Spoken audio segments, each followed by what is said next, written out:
Hi everyone, welcome to my channel.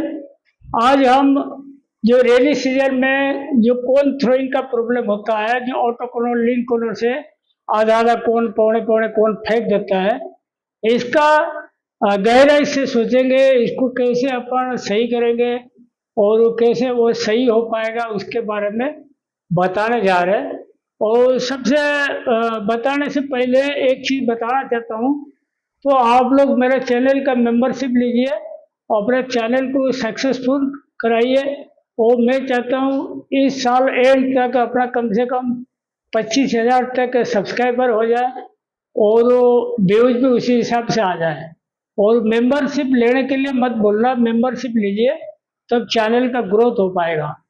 और देखिए, how to avoid cone throwing. Cone throwing मतलब जैसे कोन auto कोन में चलता है ना, लिंक कॉर्नर में क्या होता है, बीच बीच में इतना मतलब 500 मीटर 1000 मीटर चलता है या 8-10 हज़ार चलता है, कभी भी फेंक देता है। मतलब कोन अडेप्टर से निकलेगा ऐसे ही फेंकेगा।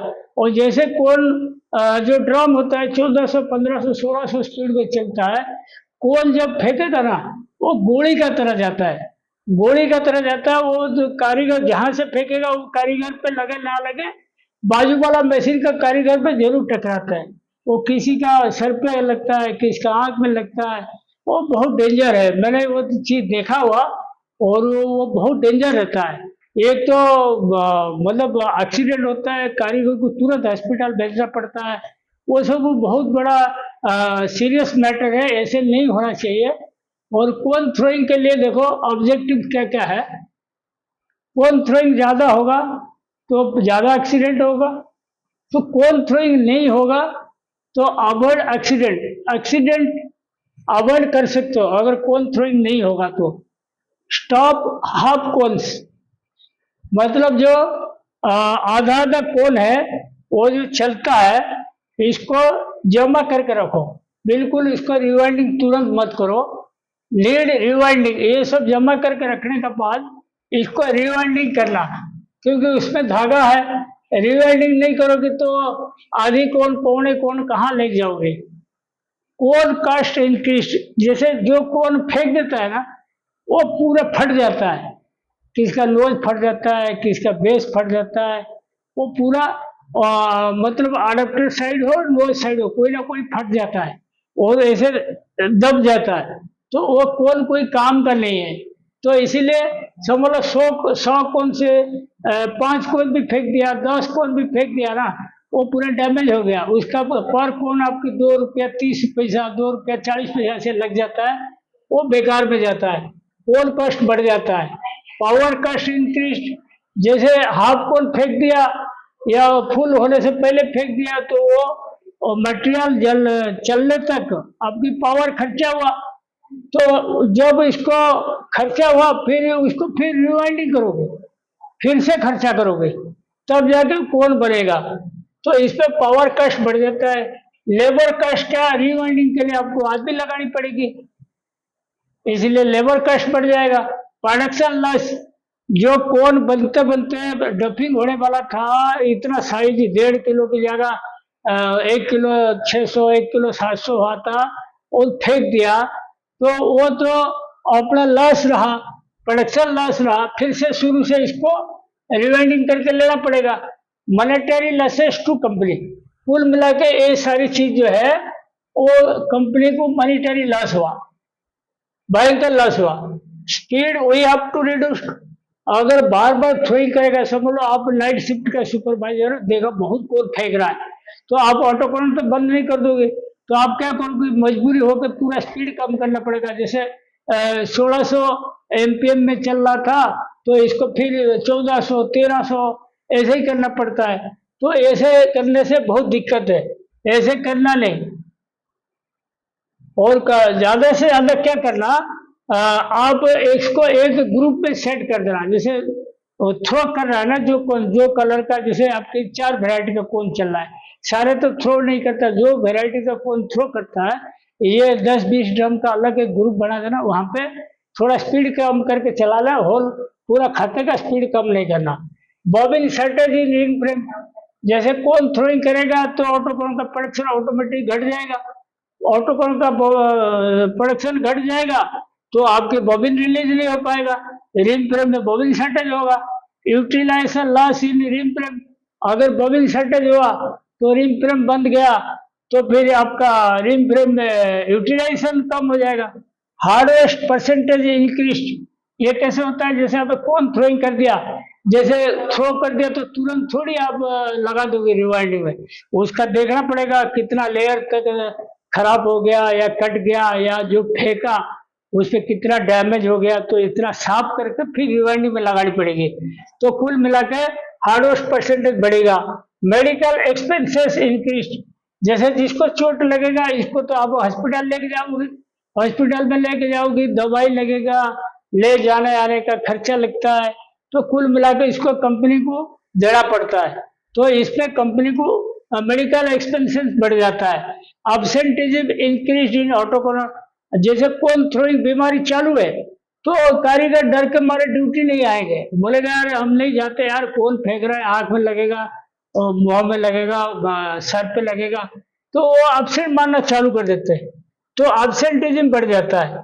और कॉर्स इंक्रीज इन ऑटोकोनर, और कॉर्स भी इसी कारण बढ़ जाता है, जैसे फेंक दिया फिर से दोबारा कौन लगा के चालू करोगे, तो लेकिन जो फेंक दिया तो अननेसेसरी कट हुआ तो वो कट्स बढ़ जाता है। और इन रेनी सीजन इट्स मोर, ये जो लफड़ा है रेनी सीजन में ज्यादा होता है। Higher cone weight not possible, और ज्यादा कोन वेट अपन ले नहीं सकते। जैसे समझ लो आपके स्टैंडर्ड कोन वेट समझ लो एक में 1.89, कोई कोई 1.5 किलो का भी चलाता है, ठीक है, कोई कोई 2 kg का चलाता है, कोई कोई 2.5 किलो का भी चलाता है, 2.5 kg चलाता है, कोई कोई 2.7 kg चलाता है, कोई कोई 3 kg चलाता है। तो आप सोच लो जब 1.89 में फेंक देता है 3 किलो तक कैसे जाएगा, तो इसीलिए ज्यादा कोन वेट भी इसमें ले नहीं सकते। कोन वेट बिल्कुल ज्यादा मतलब 3 किलो 2.5 किलो वाला हुआ पर चला नहीं सकते इस टाइप का कोन से। तो उसके बाद देखो इतना हो गया आपके ऑब्जेक्टिव्स, और इसको कैसे अपन सॉल्व करें, ये सबसे बड़ी चीज है। अगर ऐसे होता है तो कैसे सॉल्व करें? Action plan, take sample cone from party at least 20, मतलब जैसे आपको 4-5 वैरायटी का कोन चाहिए, मतलब टिपिंग का, तो उसमें प्रिंटेड वाला टिपिंग वाला ज़्यादा तक दिक्कत जाता है। प्रिंटेड वाला 20-20 कोन का 4 वैरायटी का लाना तो 80 कोन ले लेना, और इसको लेके check all particulars like length, base dia, nose dia, weight. Cone का देखो मैं आपको बताता हूँ, कोन ऐसे रहता है, पेपर कोन रहता है ना, ये समझ लो 172 mm, एग्जाम्पल बोल रहा हूँ, ये समझ लो आपके 48 mm, ये समझ लो 28 mm। अब एग्जाम्पल के लिए बोल रहा हूँ, जैसे स्टैंडर्ड समझ लो ए है तो उससे इसका ±1 mm चलेगा, ±1 mm, ठीक है। ऐसे ही इसमें तो बिल्कुल मार्जिन ही नहीं रहता है, इसमें 1 mm भी प्लस माइनस नहीं रहेगा, इसमें लेंथ में रहेगा। ये जितना है उतना एक्यूरेट चाहिए, एक्यूरेट चाहिए, ठीक है।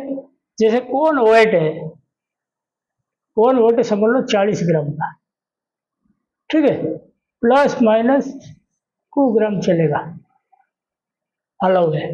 तो ये चेक कर लेना, like length, base dia, nose dia, weight, ये सारी चेक कर लेना। Check at least 300 GSM should use on it, 300 GSM paper, ये होता है पेपर का, जो पेपर यूज करते हैं ना, ये पेपर का ही GSM है, कम से कम 300 GSM होना चाहिए। GSM मतलब हो गया ग्राम्स पर स्क्वायर मीटर, जो पेपर लेते हैं ना 1 मीटर स्क्वायर मीटर का पेपर काट दोगे, कम से कम 300 ग्राम प्लस होनी चाहिए, कम वाला नहीं लेना। कोई कोई 280 में बना देता है, कोई कोई 250 में बना देता है, ऐसे कौन अप्रूव नहीं करना। Check bursting strength of paper cone, paper cone कितना में फट जाता है, बर्स्टिंग स्ट्रेंथ चेक होता है, स्ट्रेंथ, तो इसको चेक करके लेना, तो टारगेट के हिसाब से है या नहीं देख लेना। Around all sample cones with maximum speed and weight, ये इम्पोर्टेंट है। जैसे आपको 20-20 कोन का 4 सैंपल दिया, इसको डिपार्टमेंट में चलाना, जो आपकी मैक्सिमम लेवल स्पीड है वहां तक लेना। मैक्सिमम कोन वेट आप कितना बना सकते हो, कितने का आपको रिक्वायरमेंट है, वो भी लेना, ताकि इसको ऑब्जर्व करोगे कौन फेंक रहा है या नहीं फेंक रहा है। और स्पीड कम में कभी चेक नहीं करना, ये कम वजन में चेक नहीं करना। Observe the cone throwing percentage, ये कोन अगर फेंकता है तो परसेंटेज चेक करो, कितना परसेंटेज फेंका। जैसे आपने 20 कोन लगा, कितना कोन फेंका, या 40 कोन लगा, कितना कोन फेंका, परसेंटेज जरूर चेक करो। Avoid second hand third hand cones, कभी कभी क्या करते, सस्ता के चक्कर में कोई कोई मिल वाले सेकंड हैंड कोन ले लेते हैं, मतलब यूज किया हुआ कोन, कोई मिल वाला कोन बनाया, वही बिंग में दिया, वही बिंग से जैसे वर्किंग में खाली हुआ तो इसको सस्ता में ले लिया। सस्ता मतलब जैसे नया कोन 2 रुपया 2 रुपया 20-30 पैसा पड़ता है ना, ये आपको 1 रुपया 5 पैसा 1 रुपया ऐसे आधा रेट से भी कम में मिल जाएगा। तो वो आधा रेट से कम मिल जाएगा, लेकिन उसके लिए क्या, रिजेक्शन नहीं होना चाहिए। अगर रिजेक्शन होता है तो आपकी पैसा बचा के कोई फायदा नहीं है। तो ये अवॉइड करो बारिश का मौसम में सेकंड हैंड थर्ड हैंड कोन लेने के लिए। एक second hand cone using above 5% rejection not acceptable. अगर सेकंड हैंड कोन लेते हो तो 5% से ऊपर अगर रिजेक्शन होता है, रिजेक्शन मतलब जैसे कोन आएगा ना, थप्पी मार के लाते हैं, तो इसको एक एक करके चेक करना। कोई नोज टूटा होगा, कोई बेस टूटा होगा, कोई ऐसे दब गया, तो ऐसे कौन होता है, तो उसको रिजेक्ट करना पड़ेगा। रिजेक्ट करोगे तो कितना रिजेक्ट, मतलब 100 कोन में अगर 5 कोन से ऊपर आया तो इसको बिल्कुल एक्सेप्ट न करो। अगर आपसे एक्सेप्ट किया तो उसका पैसा काटो, दोनों में से एक चीज करो, ठीक है। Visit cone production plant to check process, आप जिस प्लांट से अगर लंबी टाइम में कोन लेना चाहते हो, वो प्लांट जरूर एक बार विजिट करना, उसका प्रैक्टिस देखना, मशीनरी कंडीशन रखना, वो किस प्रकार का स्टार्च यूज करते देखना, वो किस प्रकार का ड्राई करते देखना, वो मशीन ऑटोमेटिक या मैनुअल वाला वो भी चेक करना, सारी चीज चेक करना। प्रोसेस में जरूर राउंड मारना जाके। चेक देयर ड्राइंग सिस्टम हो, ड्रायर और सन ड्राई। क्या क्या होता है, कोई कोई कोन बनने के बाद ड्रायर मशीन में डाल के सुखाते हैं, कोई कोई धूप में रख देते हैं पैसा बचाने के लिए। ड्रायर में क्या डालना, धूप में रखा कड़क हो जाएगा। तो सन ड्राई वाला कभी एक्सेप्टेबल नहीं है, और बारिश का मौसम में सूर्य रश्मि मिलेगा भी कहाँ, तो ड्रायर वाला कोन कोशिश करो लेने के लिए, ये नहीं लेना। Check the starch quality they are using, जो स्टार्च यूज करते हैं उसका विस्कोसिटी देखो कितना मोटा है, वो बराबर कड़क करता है नहीं करता है, तो वो स्टार्च का क्वालिटी चेक करो। उसके बाद do not stock too much empty cones in rainy season. Department में मतलब स्टोर में भी ज्यादा कोन स्टॉक नहीं रखना, मतलब कम से कम कोन स्टॉक रखो और मंगाते रहो, और ज्यादा कोन स्टॉक नहीं रखना। Do not purchase cones from your, ये हो गया check the starch. Do not stock too much empty cones in rainy season. Department में भी रेनी सीजन में ज्यादा कोन नहीं रखना, एक दिन का जितना जरूरत है उतना लेना। Do not purchase cones from your relatives और सीनियर स्टाफ लाइक जीएम और बीपी। आप अपनी कोन अगर खरीदते हो, कोई भी मालिक लोग अपना रिश्तेदार वाले से कोन नहीं खरीदना। कोन अगर खरीदोगी, आपके पास अगर खराब क्वालिटी है, आप कुछ बोल नहीं पाओगे, रिश्तेदारी निभाने लगोगे और परेशान होगा। टेक्निकल स्टाफ है, मजदूर है, तो उसी चक्कर में रिलेटिव से तो कभी कोन खरीदना नहीं, इसको बोलो तुम और कहीं भेजो, हम नहीं लेंगे। और सबसे खतरनाक होता है जीएम और बीपी। कोई कोई मिल में जीएम और बीपी रहते हैं, वो अपनी प्लांट लगा देते हैं और अपनी मिल में सप्लाई देते हैं। और वो लोग क्या करते हैं, बड़ा आसानी से मैनेज कर लेते हैं। जैसे कभी कौन थ्रोइंग प्रॉब्लम हुआ, खुद इन्वॉल्व हो जाएंगे, जबर को पैसा खिलाएंगे, सुपरवाइजर को पैसा खिलाएंगे, इनको मस्का मारेंगे, अरे बाबू इसको चला ले थोड़ा खराब हो गया था, और बोलेंगे थोड़ा स्पीड कम करके चला लो। तो ऐसे नौबत लाने नहीं देना। वो जीएम या बीपी अगर कोई कोल प्लांट लगा तो आपका मिल का है, तो इसको कभी नहीं खरीदना, वो ध्यान रखो। और check autoconer speed, do not allow slow speed. Autoconer का स्पीड कभी भी आप स्लो नहीं करने देना। Keep one register to note how much cone throwing in a day. एक रजिस्टर रखो कितना कोन दिन भर में फेंका, उसका रिकॉर्ड मेंटेन करो। Do not rewind hand to hand shot of management. और कौन थ्रोइंग होगा तो कोई कोई जीएम बीपी रहते, बोलते इसको हाथों चला दे यार, रिवाइंडिंग कर दे, ऐसे कभी नहीं सुनना। जितना कौन फेंकेगा इसको एक जगह थप्पी मार कर रखो, फिर एक साथ सुबह दिखाओ, मालिक लोग को भी दिखाओ, फिर वो लोग बोलेंगे तब रिवाइंडिंग करो। अपने मन से कभी रिवाइंडिंग नहीं करना। Demand compensation from party if throwing more. अगर कौन थ्रोइंग ज्यादा है, पार्टी से कंपेंसेशन मांगो कि अपना इतना लॉस हुआ, इतना पावर खर्चा पड़ गया, इतना मैन पावर पड़ गया, इतना मतलब कौन डैमेज हो गया, इतना एक्सीडेंट हुआ, इतना मेडिकल में खर्चा हो गया, तो ये कंपेंसेशन लो। इश्यू आज लो, आज possible from store to department. Store से डिपार्टमेंट कम से कम इश्यू करना जितना जरूरत है, ज्यादा इश्यू करके थप्पी मार कर नहीं रखना। Keep one day stock in rim frame motor side वाले। जैसे रिम फ्रेम रहता है ना, ऐसे ऐसे रिम फ्रेम नहीं रहता है। इधर समझ लो मोटर लगा हुआ है सब में, यहाँ मोटर साइड है, बड़ा मोटर लगता है रिम फ्रेम में।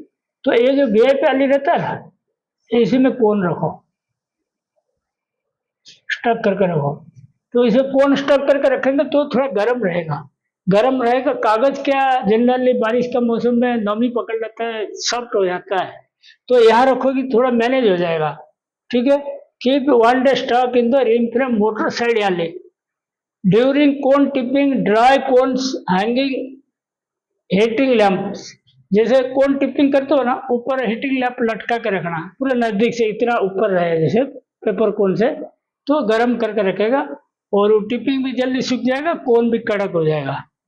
If cone throwing more reject whole consignment and send back. अगर कोन ज्यादा थ्रो करता है, वो लट का पूरा गाड़ी का कोन है पूरा रिजेक्ट कर देना, और इसको बोलना तुम तुम्हारा कोन ले लो, हम नहीं चला पाएंगे, इनको वापस भेज देना। और cone throwing photos must send to senior staff shift wise.